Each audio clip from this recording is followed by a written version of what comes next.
Hi, everyone. I don't know about you, but I hope that you are fired up. We have got Cydney O'Sullivan today, and she has an amazing Millionaire Academy. So if you want to learn about how to be a millionaire and how to be surrounded by other millionaires, then this is the podcast for you. But do me a favor, just sit back for a 20-second commercial, and I'll see you soon.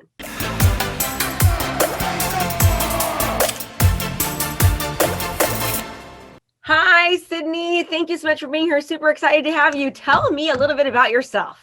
Oh, Krista, I'm so excited to be here. I love meeting, power chicks like you. And it's so unusual to meet someone who has done as well in life as you have. And from a school teacher, amazing. Yep, thanks. I think that's why, because I was a teacher. You love to teach, and Yeah. I'm a little bit the same. So I started off just growing up in Hong Kong. Funnily enough, I lived overseas. My dad got a job over there, and I went to a private school with a lot of rich kids, but my parents were hardworking middle class, and my real dad had actually left when we were young, so we were very poor for a while, and my mom kind of carried that poverty mentality through for years, and wouldn't give us allowances or anything, so we had to kind of work jobs on the side outside of high school. And my mom was investing in real estate. So I kind of learned investing from her. She's got the slow and steady, the kind of the Depression era way. She would buy good little family homes in nice neighborhoods in California, mostly. And she was sending all her paychecks back to invest in houses. And then when I was in my 20s, we actually moved back from Hong Kong to the States. And when I was in my 20s, I got the opportunity to travel to Australia on a vacation. And I fell in love with a guy over there. And he was the first one who really believed in me. And so, I had these big dreams that I wanted to start a business and get into investing myself. But I didn't have much money or anything, and neither did he. But he said, look, I have a job. Why don't you start a business? I'll back you. As long as you don't bankrupt us, then, I've got your back. So I ended up finding a rundown business that was a restaurant, like a deli, and they were desperate to get out. They were selling it for less than the equipment value. And I ended up talking to my husband about it, and we went to a leasing company, and we asked them if they would lease all the equipment and give us the cash. And then, like, they'd buy the equipment from us and we'd lease it back, which makes it a tax deductible expense, but gave us the money to buy the business. And I like to share that story because I think a lot of people think you have to have a lot of money to get started, right? But you don't. You just have to be resourceful, right? Yes. And anyway, I built that business up. It had been very run down over. Actually, I found out later that 5 people had actually gone bankrupt in that. Oh my gosh. I'm glad I didn't know, because I was young and stupid and full of hope. And I started listening to the customers, and they told me that if I would bring food to them, and this is 30 years ago, before Uber Eats and everything, that they would like to hire me to do their catering for their parties and weddings and stuff like that. So I added catering, and we built that up, and it became very successful. And eventually we got tired of working every weekend and doing all these catering jobs, and we sold the business. And then I went and did my marketing degree, because I figured out from my first business that marketing is everything. You've got to be able to get the customers there. And once you can get the customers in, then you can sell them, but if you haven't got anybody walking in the door and they're not calling you, how are you going to sell anything, right? Yeah. So I did that. And then I went and worked in a corporate job while I was getting my degree at night. And a restaurant near where I worked went bankrupt. And so I took that one over and I reopened it, and I built that one up into a catering business even faster. And you're learning every time you do one of these things, right? And meanwhile, we bought our first house and borrowed like 95%, and then sold the business, and we were able to like renovate the house, finish. It was actually half renovated when we bought it. And then got into flipping houses, buying houses and fixing them up, and having kids, and then needing a bigger house, and, moving. And meanwhile, my husband ended up buying into the business he worked for. And we took all the lessons we'd learned from all these transactions and built that business up, and ended up floating it on the stock market and becoming multi-millionaires. For about 3 months, we were worth like $100 million. And that was $100 million. Wow. and that was in like 2000. A month after we did our IPO, the tech crash happened. So our shares got sort of dragged down with all the other tech shares. It was a tech company. And that was the beginning for me of the roller coaster. Up till then, I had been able to just apply, just constant hard work and make anything work. But once you start getting into the big money, as you probably know, it's a whole other learning curve, right? Now you've got a whole bunch of money, but no skill of knowing how to manage it or how to protect it. Yeah. Yes. And so anyway, we then, luckily we had invested before we even did the IPO, I started looking for real estate to invest in. And because you want to upgrade your lifestyle, that's a natural human thing. And so we started investing in rundown houses and fixing them up. And eventually my husband was just working all the time and I wasn't seeing him much, and I had young kids, and we split up, and I took my money from the divorce and I started buying my mom's strategy, little family houses in good neighborhoods. And I built my own wealth back up to about 10 million. And then the 2007, 2008, Oh, no. 2007, 2008 comes along and the whole stock market collapses. But at that time, I taught myself to trade the stock market. So luckily I had sort of seen that coming, and I cashed out on my shares. But I didn't realize that it was going to affect real estate as much as it did. Of course, now in hindsight, we understand what happened. Yes. All these people, including me, were getting, we were getting like what we called low doc loans in Australia. I don't know what you call, where you could basically just say, I can pay it back, and they would give you a loan. Remember those days? Yeah, here it was called stated income. Same thing. Yes, exactly. Yeah, and so we were all, a lot of people were over leveraged. There were an awful lot of people that were buying real estate that shouldn't have been, as we know.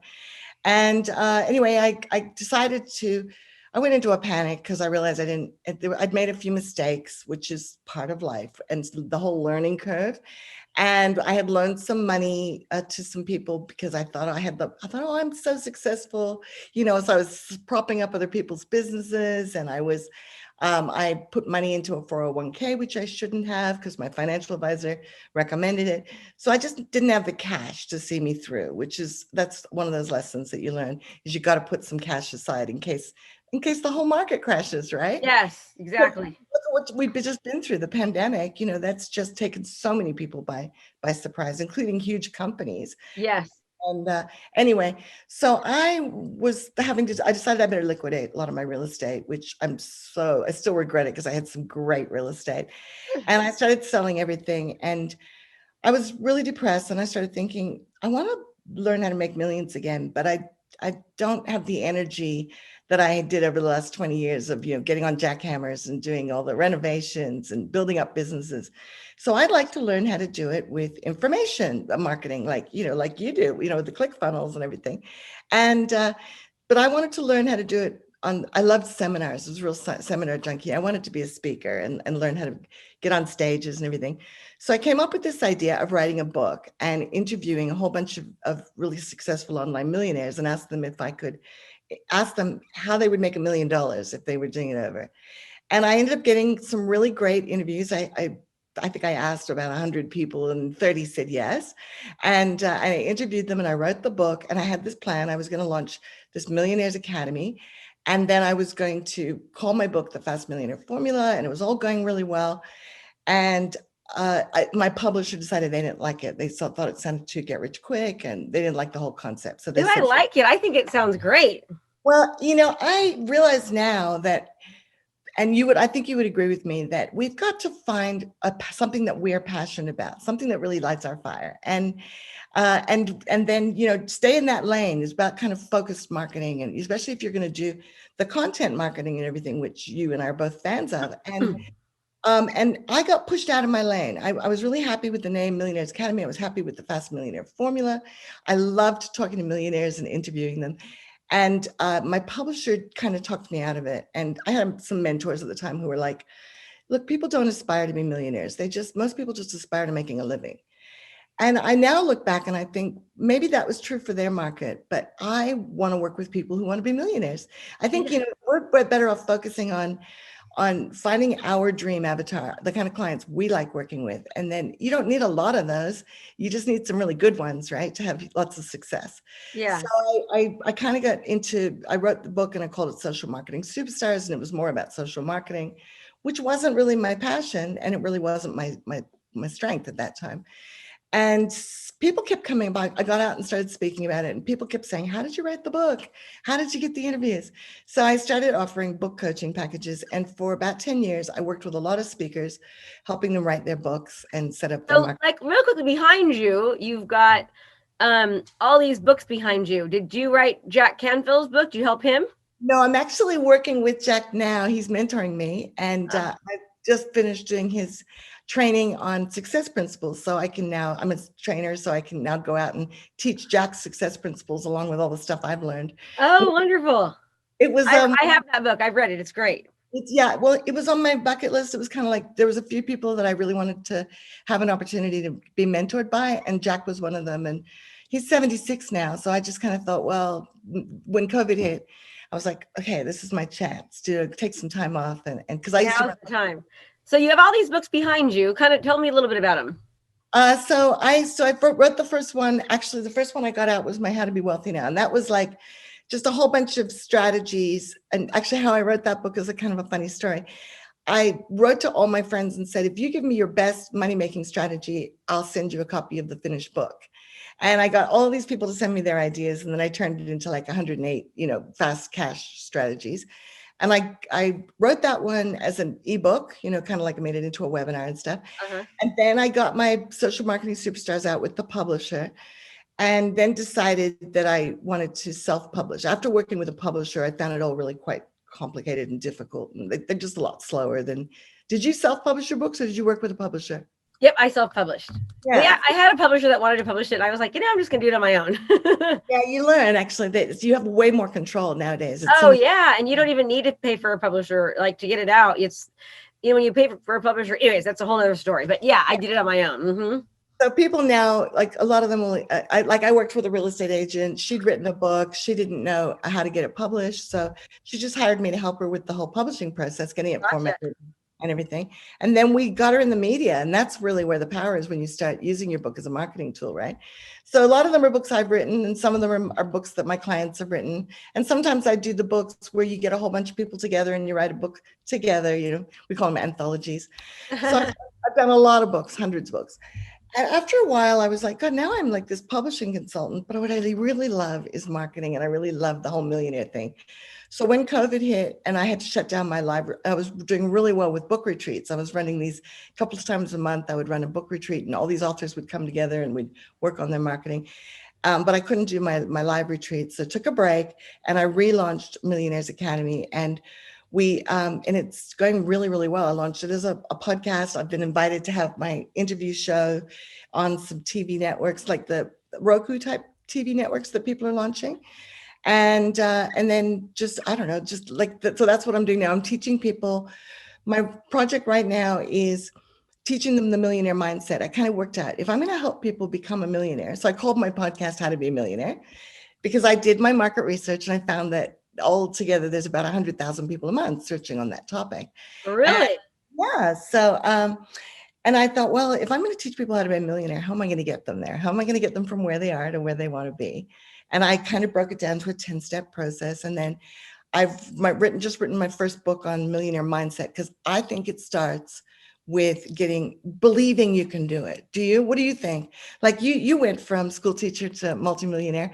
What do you think is one of the most important factors that you need if you want to be a millionaire? Well, it's funny you should say that, because Napoleon Hill, Think and Grow Rich, there's 16 different traits that wealthy, successful type people have. And one of them is belief. They have belief in themselves. And he also discovered that people weren't born with these 16 traits. They can learn. They're learned behaviors. They can be learned. And one of them was belief. And so I think that's huge. And I'm like you, I teach people the blueprint on how to do business, but if they don't have the mindset right, it doesn't make a difference what you teach them. So we are so heavy on mindset. It's just so much of what I teach on a weekly basis. It never stops getting your mind right, Right?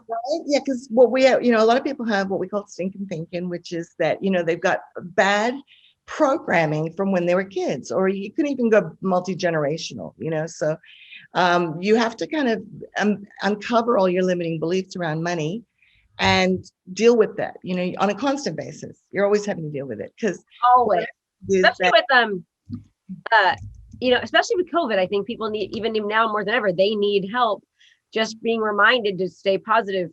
Energy goes where focus flows. Thoughts become things, become your life. It's like you've got to really, really be conscious of what you're thinking and saying to yourself. We have over 60 to 70,000 thoughts a day, and it's so easy to have them be negative. So we got to really work on having them be positive. I agree with you. And I think since COVID, like we have to be really self-driven. We have to get up every day and say, what am I going to do to move myself forward? Whereas before, when we could go to work or we could go to seminars or, we could keep ourselves busy.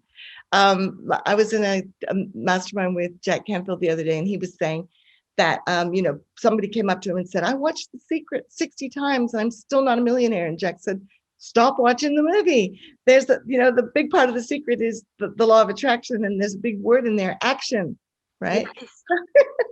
Start watching, start doing, I know. Yeah. So anyway, what I did was when COVID hit, and I was actually running a live event in Beverly Hills, and they literally shut our event down. It was a year ago, March 13th, whatever. And we don't like to give dates and these things, but we're doing a podcast. So. Okay.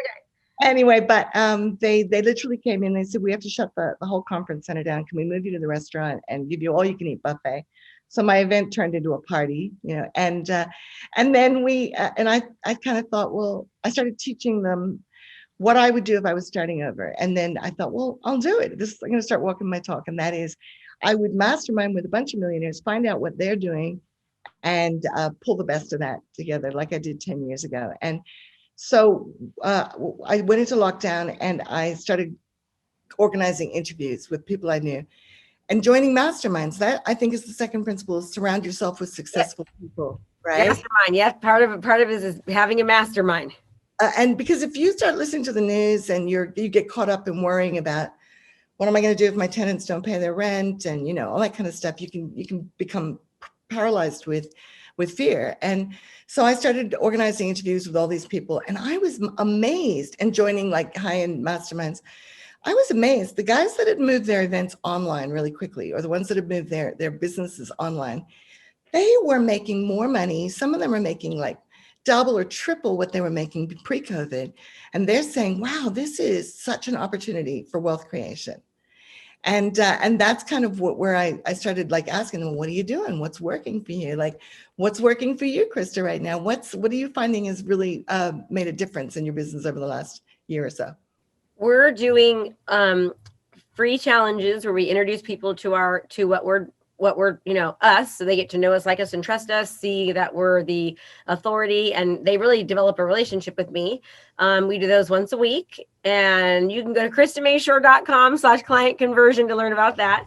And then we do a live virtual event once a month. So it's the 1 week of free challenge that rolls into a $97 virtual live event. And from the virtual live event, we just absolutely just over deliver, just give them so much information, so much value.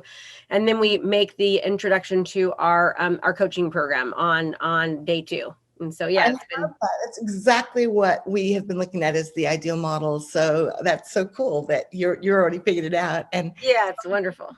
So one of my friends is he was teaching real estate investing. He had some kind of software, and they were in a panic when COVID hit. They were looking at $3 million in venue costs and stuff that they were going to have to refund. And so he moved on to webinars. He moved his thing onto a webinar. They have a $500 offer.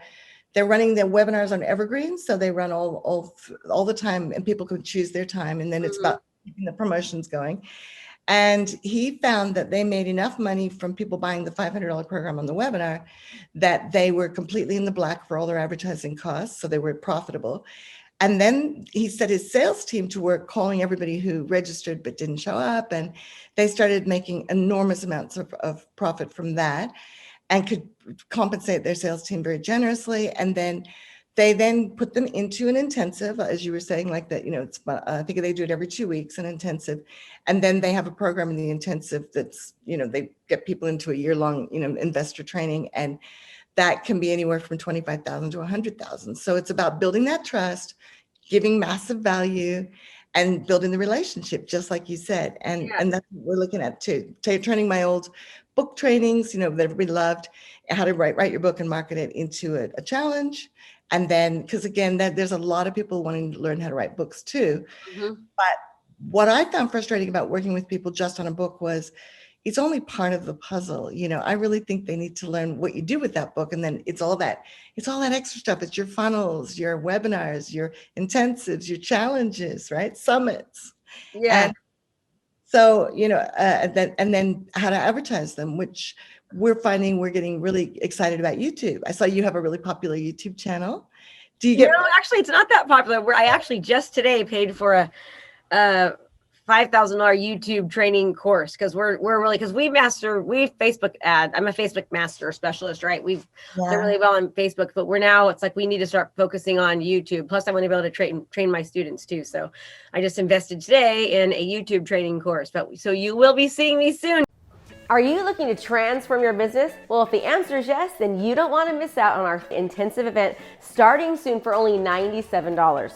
This event is jam-packed, full days of live coaching with me.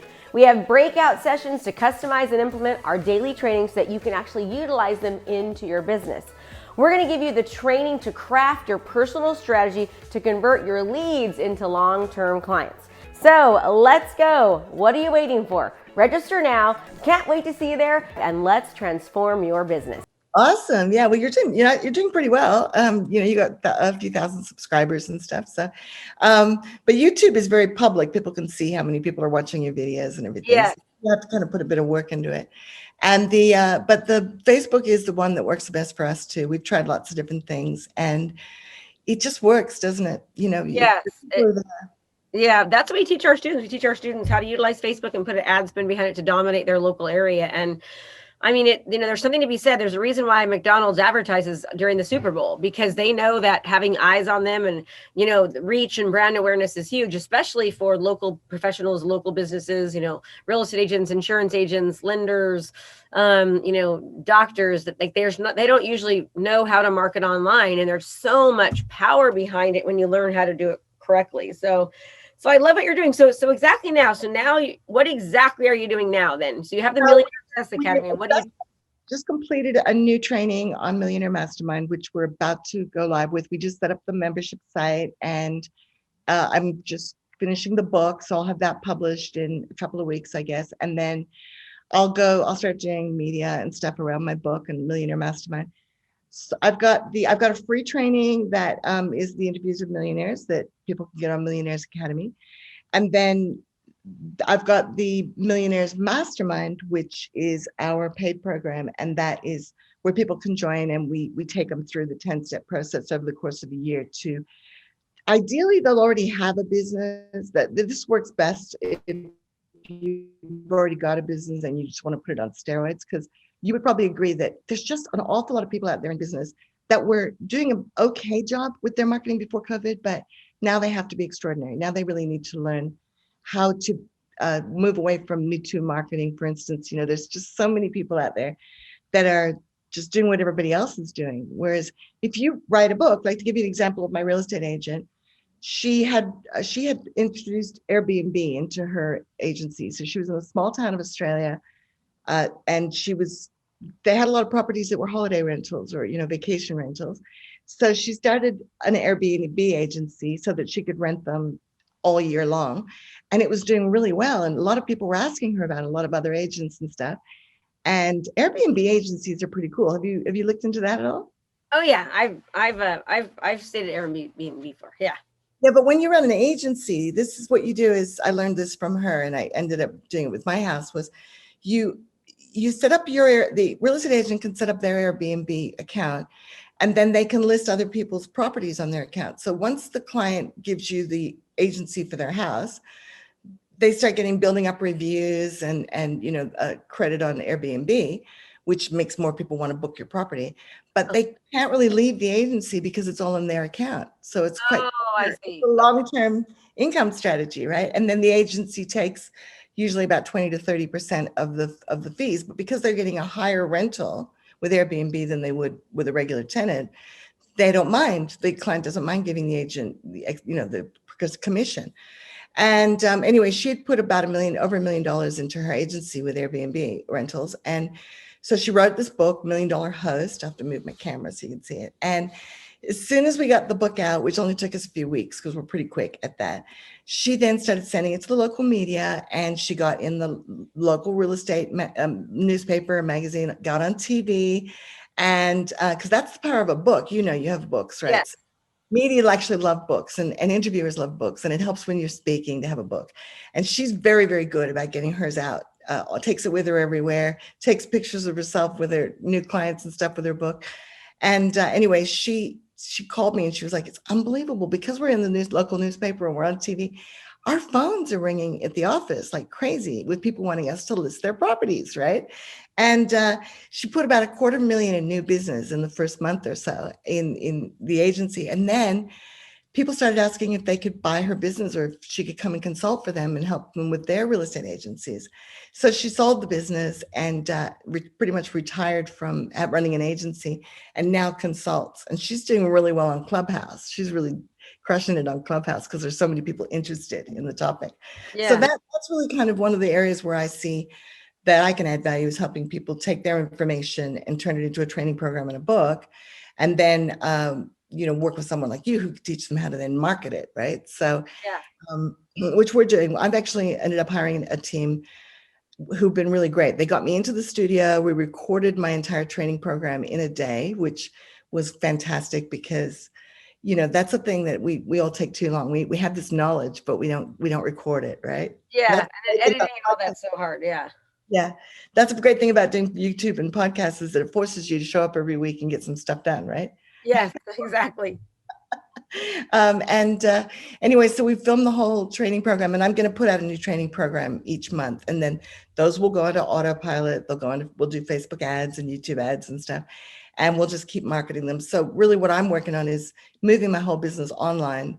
And then when restrictions open up and everybody's had their vaccinations and we can go back to life as normal, whoever knows what that's going to be, then I'll start running my retreats again, and we'll start running our live events. So that's kind of what we're working on. And I just love helping people scale up their business. Like for me to have a client that ends up selling her business for millions right before COVID shuts down, her state from tourism, was just fantastic. And don't you love it when your clients succeed? Oh yeah, big time. Yeah, I love it.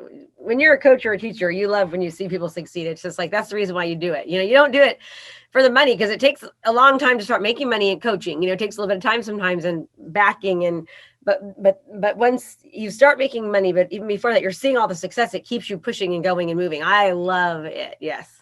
Are you doing a lot of one-on-one coaching, or do you do? No, it's all group coaching.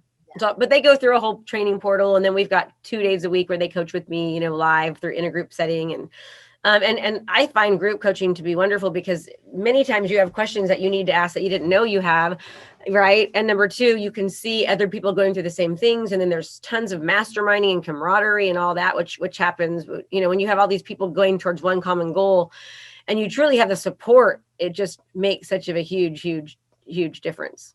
That's what we would do at my retreats. Actually, I would tell them they were coming to work on their books, but then when they got there, what we would work on is their sales presentation, because if you have a book, you've got to be able to tell people about it, right? So you want to be able to, if you get an opportunity to get on the radio or on TV, how are you going to talk about it? And this is one thing that I find a lot of people need help with, and this is where masterminding is really helpful, especially supportive masterminding, is people want to talk about themselves, but when you get an opportunity, which is normal, you started off the interview, tell me about yourself. And of course, I fell into the trap because we love to talk about ourselves, tell our story, right? But when you're doing, if you're going to be doing media stuff, you've got to remember to make it relevant to the audience. You've only got a few seconds to grab their attention, right? And it's the same with YouTube and podcasts. A guy asked me if he could be on my podcast the other day, and I went to listen to his. There was no video of him anywhere that I couldn't find I couldn't hear him anywhere. And so I found his podcast, I listened to it, and there were so many ads at the beginning that I just gave up. Like you got to think about what's people's experience. I love yours because you start off with a grab, right at the beginning of your show, and then go into the introduction. Yeah. I learned that from somebody else. But you apply it for everyone else. You understand the power of it, though, right? You got to hook them. The people only they're their attention is being pulled in a million directions. And are you finding, like I find right now, so many people have moved their stuff online that I could be on a summit or a training every minute there's like 2 or 3 going every day at the moment. Yeah, there's a lot. I think people love it, but I think, I think the nice thing is we're going to have an online option, I think right now, probably for the rest of our lives, for every type of live event. And there's still going to be people that like to go in person and want to go in live, but it gives more people the opportunity not to have to go live if they don't want to, because they don't need to leave, or they can't maybe afford the travel and all that. So I think it's really a great option. Yeah, well, that's what we found. A lot of us who moved online, we found that now we don't have the problems of getting people to a particular city on a particular day. Yes, right? yes. Well, not only that, but when you have a live event, you have to, guarantee a certain hotel stay, and it's usually $100,000+ to do any live event, right? It's a lot of money. It's very expensive, a lot of risk that's involved, especially when it's your first time. It can be pretty scary. And I don't think I realized just how hard it can be to fill a live event. I've actually never done a live event. I've only done virtual.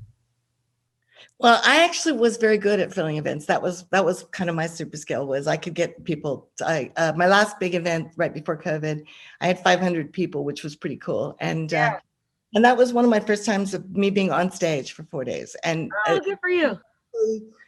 That's when you start realizing, I know this stuff. I really know it. When you can talk in front of an audience like that for that many days. 4 days, yeah.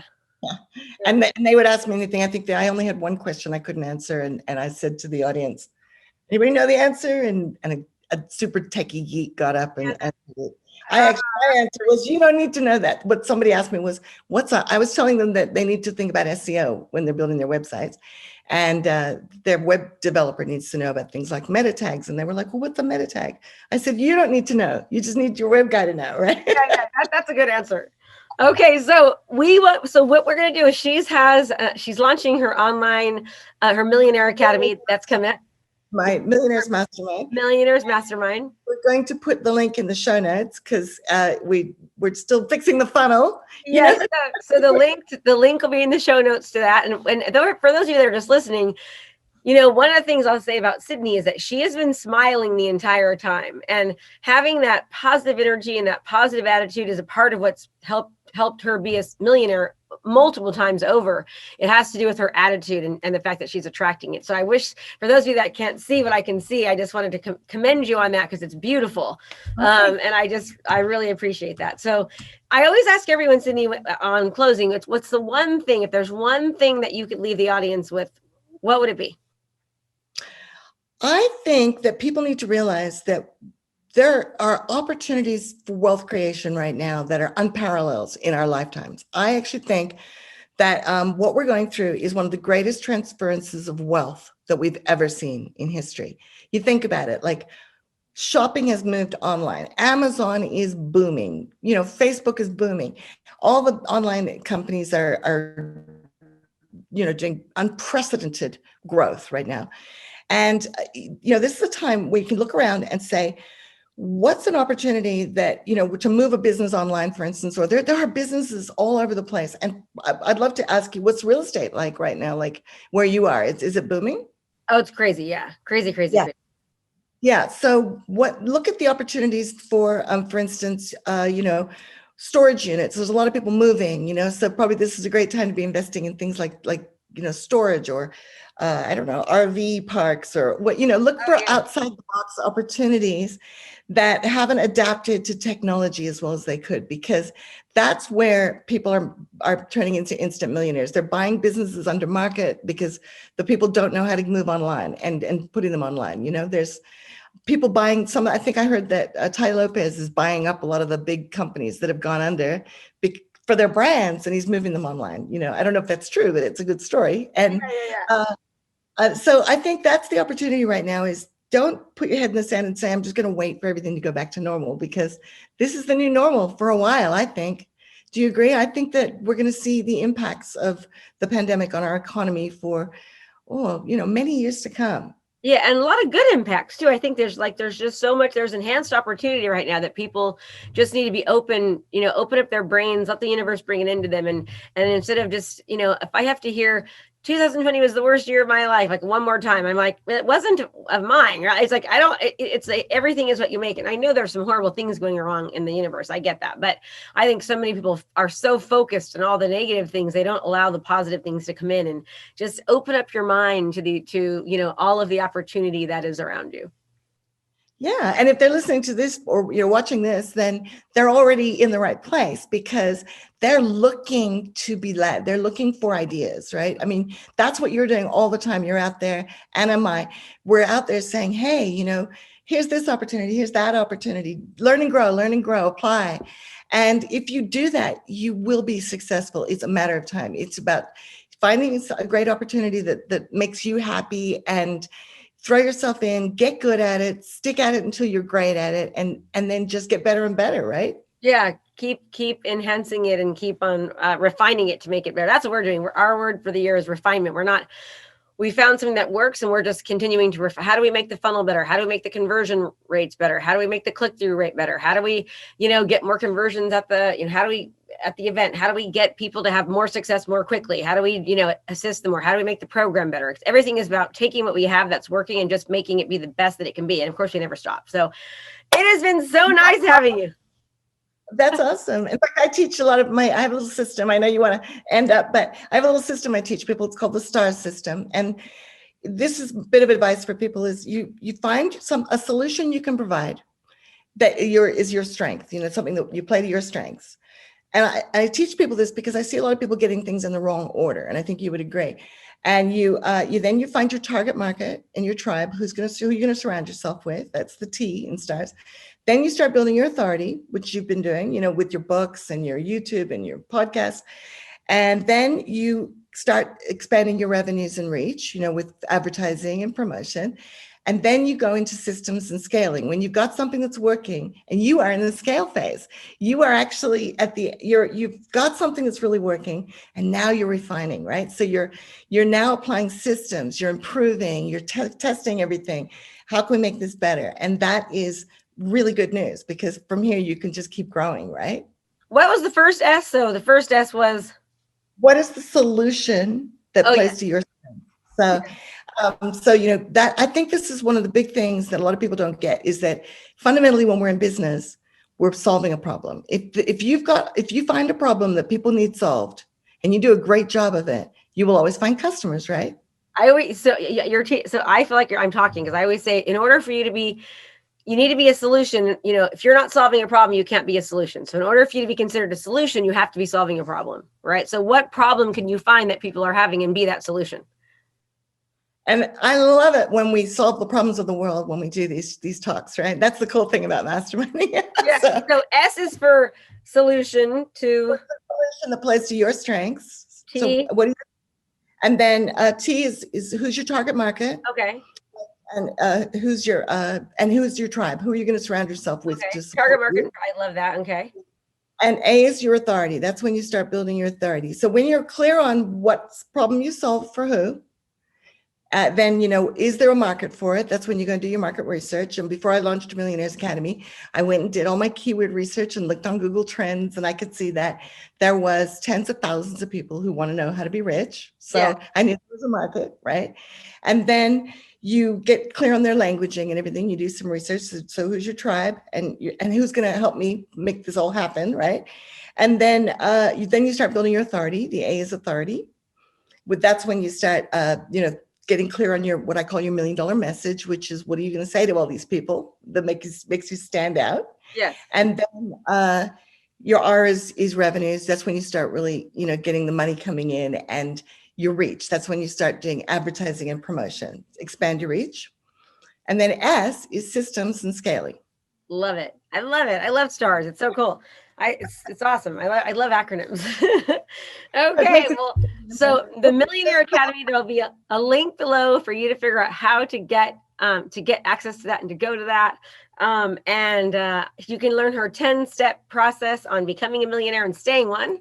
And I just appreciate, Cydney, you were great. Thank you so much for being on here. I appreciate your time and your attitude and your smile. It was really, really, truly a blessing. So go to check out the show notes. You'll be able to learn more about Cydney. And thank you so much for being here. Oh, so fun to meet you. You're awesome. Oh, thank you. And everyone, listen, it's great to listen and it's great to learn, but if you don't implement, nothing happens. You've got to take action. And thank you so much for allowing me to spend a little bit of my day with you. It means a lot, and have a great day. Bye, everyone. Hey there, I have a brand new podcast called Fired Up with Krista Mashore, where I bring my high energy right to your ears. This podcast is available on all your favorite podcast platforms. So do me a favor, go subscribe and leave a review. All this information is free, and I cannot wait to teach you everything I know. Thanks so much for watching my video. You can learn more about how to be a successful real estate professional by watching other videos that I have. And be sure to subscribe to my channel. And as always, make it a great home selling and buying day.